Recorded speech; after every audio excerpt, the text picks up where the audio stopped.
Hello, YouTube.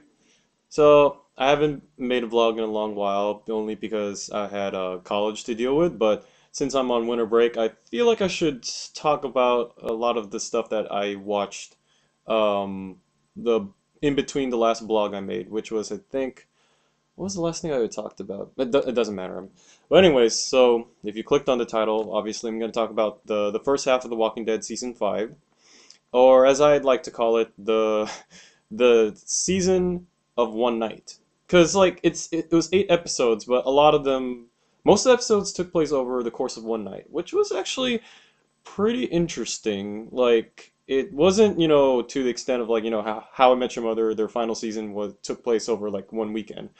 Uh, when I say one night for The Walking Dead, what happened was it started off chronologically like fine, but then near the middle, each episode took place on the same night, but focused on a different group. But I'll get into that in a bit. But anyways, so Walking Dead season 5. I feel like I agree with the general consensus about the this half of the season. So if you want the short review, uh, this has been the Walking Dead's strongest season so far because, okay, I really liked season 1. I agree season 2 was slow, but I still liked it only because um, I, I I liked the slow pace of the story. Like I think a lot of people are expecting a lot of like zombie killing action in second season, but I like that it was slow, developed the characters more. I feel like not a lot of people gravitated towards that. I didn't really like season 3 only because, well, I do read the books, and season 3 it took the prison arc and told retold the story, but in a way that it was sort of like it flip flops. It was a very uneven season. Season 4 was actually I actually really like season 4. Like I like how they wrapped up the prison arc and like they kind of tried to they tried to redo the story of the final assault on the prison. And yeah, I would have liked it better if it was in season 3, but I like that they did wrap it up in season 4. And the arcs after it, like the post prison arc, which was my favorite arc of the books, I really did like that one. I really did like the back half of season 4. But anyways, season 5. So short review. I do think season 5 was pretty strong, but more in depth. So I feel like what really worked in season 5 was the fact that they capitalized on what made the back half of season 4 good. Like, okay, fine. I admit it was sort of problematic that since we were split into different groups, you had some episodes where it was mainly just focused on character development. There was like little plot developing here because it felt like the beginning of a season rather than the back half of a season because it mainly focused on developing all these characters. Like, there was the episode where Carl and Rick, like, that was based on issues 49 and 50, where it was just Carl and Rick, and it was just focused on their father-son relationship. And they adapted that for the show. But also they expanded it because in the books we didn't really get to see how the other group was doing during after the prison fell. In the show, they did show the other groups because there's more groups than there were in the books. So I like that we had an episode dedicated to Maggie, Sasha, and Bob, and another episode that was dedicated to like Glenn, Tara, and meeting Abraham's trio. Like I like that there were these episodes that developed the characters, but admittedly the problem was there wasn't a lot of plot developing because logically the next step that they would have to do is the hunters arc in the book because that was what happens after the prison, and they couldn't get to the hunters because they had to develop the characters first. So the reason why the back half suffered is because they had to stall the hunter storyline for the next season, so we had a lot of episodes that was just focused on character development, which I liked, but I know a lot of people didn't like. So the reason why the first half of season 5 worked is because they were actually able to do like plot developing now. Like they didn't have to like stall for the next arc in the series. Like they can actually have like they can develop the characters, but they can also have a plot. So they took what worked in season 4 and tweaked it a little for season 5. So what we had was I read a review that I actually really agreed with that we had these episodes that were like self-contained stories that contributed to the main story of the season. So we started off obviously, the last time we left them, they were trapped in the boxcar, and so the first like 3 episodes focus on wrapping up the Terminus storyline, aka the Hunter storyline.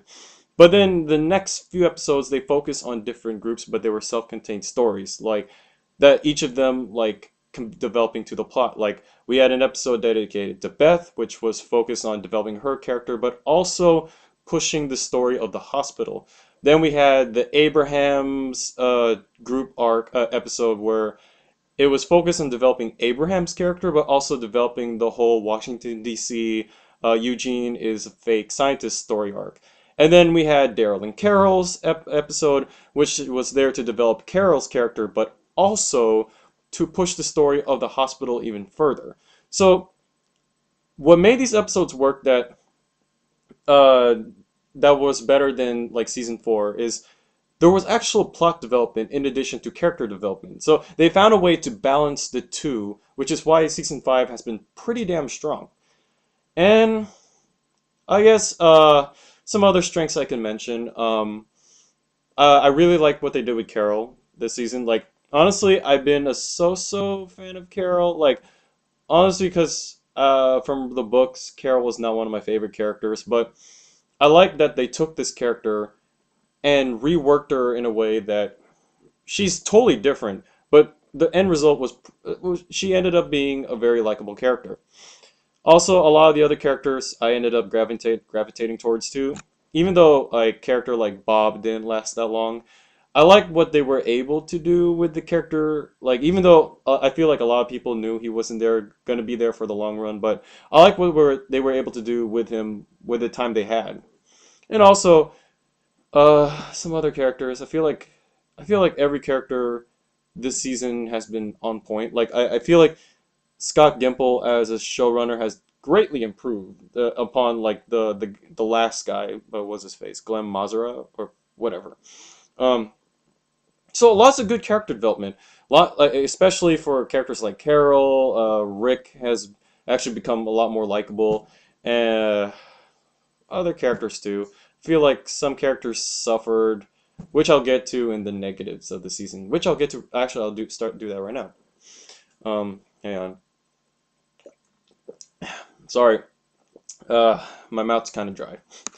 So the negatives of the season I can say are, even though they had to work with a large cast. Like last time I checked, there was 17 regulars, and that's actually way. That's actually a lot for any show. Well, any show besides Game of Thrones, because Game of Thrones, the most they had like 28 regulars. But anyways, so they had to balance 17 regulars, and the problem with that is there are characters that feel like main characters, and there are other characters who are regulars but don't feel like main characters, if that makes sense. Characters like Tara, I never understood why Tara was upgraded to main cast.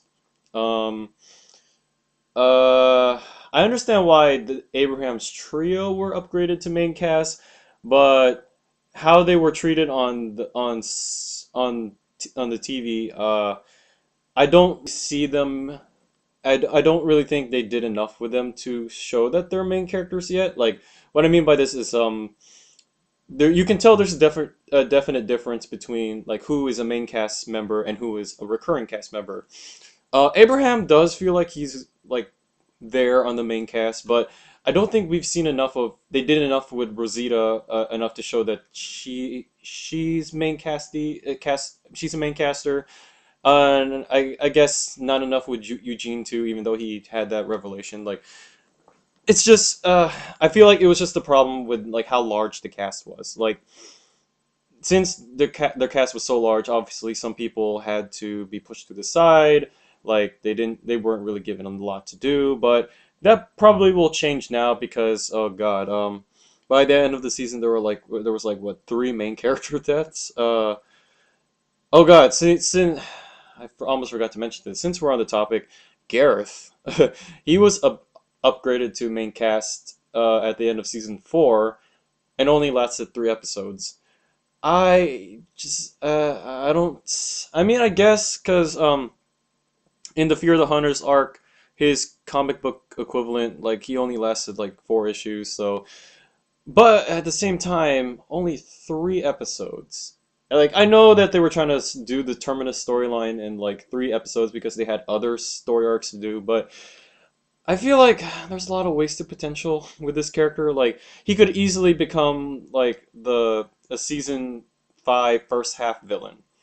Uh, yeah, but they ended up just doing his story in the first 3 episodes, which is fine. I mean, like they dragged the governor's story arc, which was kind of detrimental to the whole arc. So it's nice once in a while to get like a story arc that finishes in 3 or 4 episodes. All right, like it felt like a nice complete story, a nice mini story in terms of the bigger story.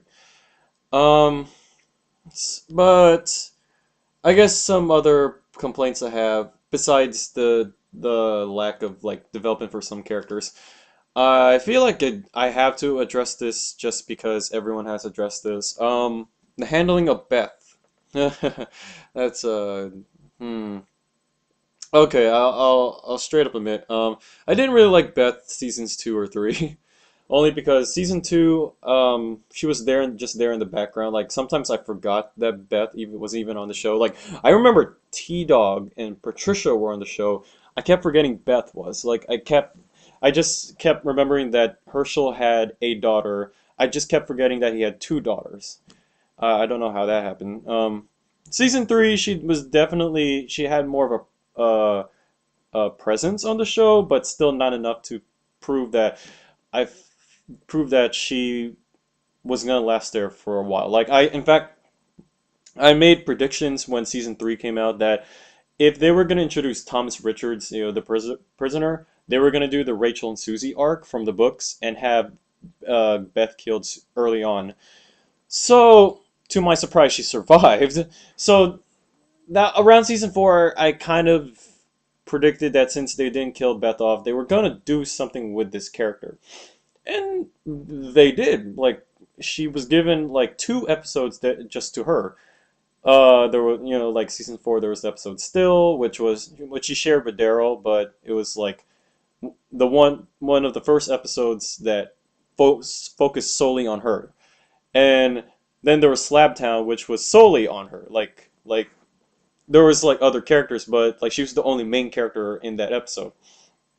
So I kind of thought that they were gonna do something with her for the rest of season 5, but then they ended up offing her off in the last episodes of the first half. So I guess on one hand I'm a little disappointed. Uh, I felt like there was definitely more to this character. I thought they were gonna do, I don't know, like a relationship with Daryl or something, or maybe she might be a major leader in the group, or maybe she might take over the prison group after Dawn dies. So I thought there was more to this like development of Beth's character. So in that sense, I agree with the criticism that she was off too early. On the other hand, this is The Walking Dead. Okay, they do this all the time. In the video games, Carly and Doug, they were off before they did something like special in the story. Alice in the comic books was off before she did something before she could be developed even further. Like they do this all the time. Like, oh, what was her face? Jessie from the comic books. Like she was introduced as Rick's second love interest, and then she gets off. Like they they off characters like this all the time. Like characters you think would be important, but then they end up getting like killed. Like you do this on the show all the time. So honestly, on one hand, I agree with the outrage, but on the other hand, I'm just like, really? Are you really that outraged? Okay, like this is common on the show. If you're getting angry at the show at this point in at season 5, then maybe you should stop watching the show, okay? Because this is not gonna stop. They're gonna keep offing off characters. I mean, that's the nature of the show. The rule that being no one is safe in The Walking Dead. This anyone can die at any given point in the series. So on one hand, I agree that she should have been there longer. On the other hand, come on, guys, this is the nature of the show. So overall, besides the mixed ending, I really do like the first half of season five, because honestly, I feel like the storytelling has been really good. Like they found a way to balance character development, plot development, and I'm looking forward to the second half of the season because oh sorry because they're going into Alexandria now, which is going to be a really long story arc. But but it's going to be very interesting because honestly, at this point in the books, this is going to be a different arc that for the show because usually, I mean, in the prison arc, it was group versus group. Like the groups hated each other. Now it's going to be about Rick's group trying to fit in with another group, not trying to fight them. It's pretty much going to pit Rick as the governor type character, as the aggressor. Because in the prison arc, he was the non-aggressor, if that makes sense. So I'm looking forward to see what they'll do with Alexandria, but for now, season five, I give my thumbs up. Like you didn't stick to the landing. The landing was a little messy with Beth's death, but everything else before that, you guys are doing a good job. So that's all I got to say about The Walking Dead.